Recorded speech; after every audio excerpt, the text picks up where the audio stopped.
diri sendiri. Udara sejuk tahun 2023 sudah aku hirup beberapa hari ini. Segar rasanya, menghirup udara di tengah kehidupan bebas tanpa masker menjadi pembatas. Iya sih, fisik ini bisa bebas kemana-mana dengan ketakutan virus COVID-19 yang sudah jauh mereda. Namun sepertinya tidak, dengan pikiran dan perasaan yang semakin kesini, semakin banyak hal yang mendera.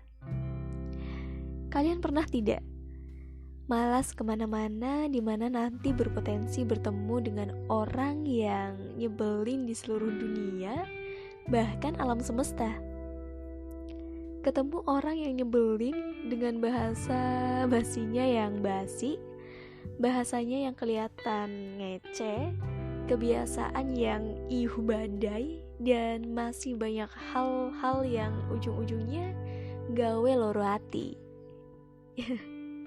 Yang pada akhirnya diam saja di rumah, ngabisin waktu dengan pusreng, nonton series Netflix terbaru, atau ngapain aja deh tanpa bertemu manusia nyebelin di muka bumi menjadi pilihan. Namun yang namanya manusia, dimana kita adalah makhluk sosial, tidak bertemu manusia lain dalam waktu yang cukup lama, ujung-ujungnya jadi jemukan dan pada akhirnya menjadi sebuah penderitaan. Mau pilih mana? Makan hati karena harus bertemu dengan orang nyebelin, atau menderita karena dipenuhi kejemuhan dengan rutinitas yang itu-itu aja? Iya, hidup di antara orang yang menyebalkan untukku menjadi pilihan. Secara alamiah, manusia memiliki kecenderungan untuk terhubung dengan manusia lain. Mengingat kata Marcus Aurelius yang mengatakan pada bukunya yang berjudul Meditation, semua manusia diciptakan untuk satu sama lain.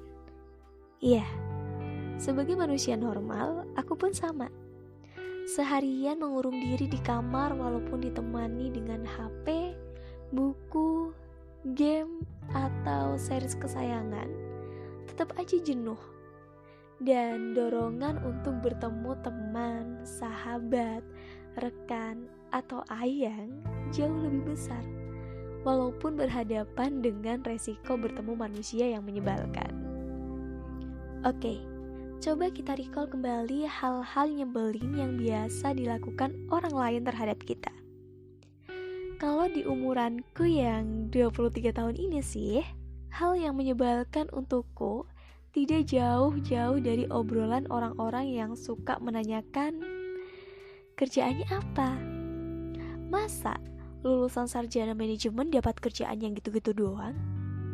Cepet nikah, perempuan umuranmu itu udah waktunya loh. Atau sering juga dihadapkan sama manusia yang sombong sejagat raya, yang bilang gini, lihat nih gue, kerjaannya cuma duduk, ngopi, ngerokok sambil ungkang-ungkang, tahu-tahu ada keluntingan masuk ke rekening. Iya deh, si paling-paling. Mohon maaf, aku gak iri kok sama sekali sama pencapaian kamu. Cuma merasa ih aja gitu, secepat itu ya puas sama sebuah pencapaian. Semoga saja rodamu gak muter ke bawah dulu ya. Atau hal yang nyebelin lainnya ketika kita lagi ngomong atau curhat, lawan bicara kita malah main HP dan sama sekali gak ngedengerin. Itu paling nyebelin banget sih, sumpah. Atau mungkin udah dibantuin tapi gak pernah bilang terima kasih. Aduh. Atau di pinjemin barang pribadi, malah dirusakin. Atau di situasi udah janjian dan diusahain ada waktu, tiba-tiba batalin.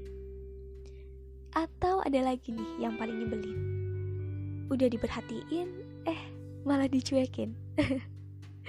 Terlihat klise ya, tapi memang suka banget dibuat sebel sendiri sama hal-hal sesimpel itu gitu. Tapi harus diingat juga, Mengharapkan orang jahat untuk tidak jahat kepada orang lain adalah gila.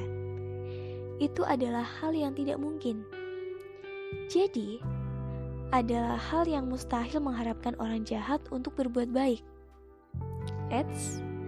Tapi aku tidak bilang semua orang yang nyebelin itu jahat ya. Tapi dalam hal ini adalah sesuatu ketidakmungkinan jika kita mengharapkan orang lain bersikap sesuai apa yang kita ingin. Dan sebuah kebodohan jika ada orang yang menuliskan harapan di tahun 2023 ini, semoga alam semesta di tahun ini berpihak kepada kita. Itu adalah hal yang sangat bodoh. Karena sesungguhnya alam semesta ini berputar seperti semestinya yang ditugaskan oleh Sang Pencipta. Dan kita sebagai manusia sudah seharusnya menyiapkan diri untuk menerima apapun yang diberikannya. Oke, kembali ke topik hidup berdampingan dengan orang yang nyebelin. Sebenarnya mungkin kita juga nyebelin kali ya di mata orang lain. Dan sebenarnya hal yang menjengkelkan bukan apa yang dia lakukan, tapi apa yang dia tidak lakukan. Karena sering banget nih kita membuat harapan mereka melakukan apa, sementara mereka tidak melakukannya. Akhirnya, sampai titik kesadaran, seharusnya kita sadar apa yang mereka lakukan adalah di luar kendali kita. Dan kita harus siap atas kemungkinan-kemungkinan respon yang mereka berikan terhadap kita. Namun kita sepenuhnya memiliki kuasa untuk menentukan apakah kita akan terganggu atau tidak dengan respon mereka. Ribet banget sih. Gini, intinya perilaku atau respon orang lain adalah di luar kendali kita. Sedangkan bagaimana kita menanggapi perilaku atau respon mereka sepenuhnya adalah kendali kita. Ketika orang lain nyinyir dan suka nyebelin dengan kata-kata atau perbuatannya, sudah seharusnya kita tidak tersakiti atau merasa tersinggung. Karena kuasa atas kendali perasaan kita adalah kita sendiri. Dengan tidak mengizinkan, maka kita akan tenang. Jika kita merasa terganggu oleh itu semua, berarti kitalah yang mengizinkan. Gimana? Ribet ya?